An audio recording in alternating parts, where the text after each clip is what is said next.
The promise reforms అంటే ఈ కాంగ్రెస్ది ఒక సూట్ అయ్యేటువంటి ఒక చిన్న కోడ్ చెప్తాను అధ్యక్ష.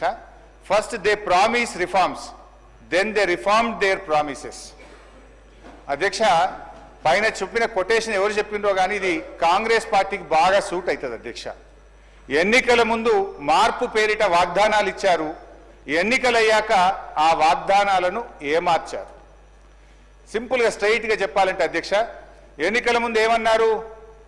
ఎల్ఆర్ఎస్ వద్దు, నో ఎల్ఆర్ఎస్ నో బీఆర్ఎస్ అన్నారు. ఎల్ఆర్ఎస్ ఉచితంగా చేస్తామన్నారు. కానీ ఇప్పుడు ఏమంటున్నారంటే ముక్కుబిండి ఎల్ఆర్ఎస్ వసూలు చేస్తాం, ఎల్ఆర్ఎస్ కట్టాల్సిందే అని ఇలా పేద ప్రజల రక్త మాంసాలు పీల్చి ఇలా ఎల్ఆర్ఎస్ ను వసూలు చేస్తా ఉన్నారు.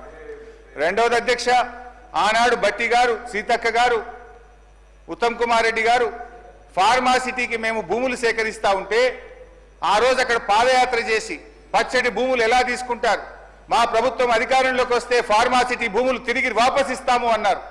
ఈ రోజు ఏమంటున్నారు అధ్యక్ష? ఇంకా 14,000 లాక్కుంటాం, ఈ 16,000 ఇచ్చులేదు కానీ ఇంకా 14,000 లాక్కుంటామని చెప్పి బలవంతంగా ఇలా రైతుల నుంచి భూములు సేకరించి ఆ ఫార్మాసిటీ పేరును అందంగా ఫ్యూచర్ సిటీ అని చెప్పి పెట్టి ఇవాళ తిరిగి భూములు లాక్కుంటున్నారు అధ్యక్ష. ఆనాడు ప్రభుత్వ భూములు అమ్మితే, నిరర్ధకమైన ఆస్తులు అమ్మితే ప్రభుత్వ భూములు ఎట్లా అమ్ముతారు, ఇది పెద్దలిచ్చిన ఆస్తి, రేపు బొందబెట్టడానికి జాగుండదని గంభీరమైన ఉపన్యాసాలు చేశారు.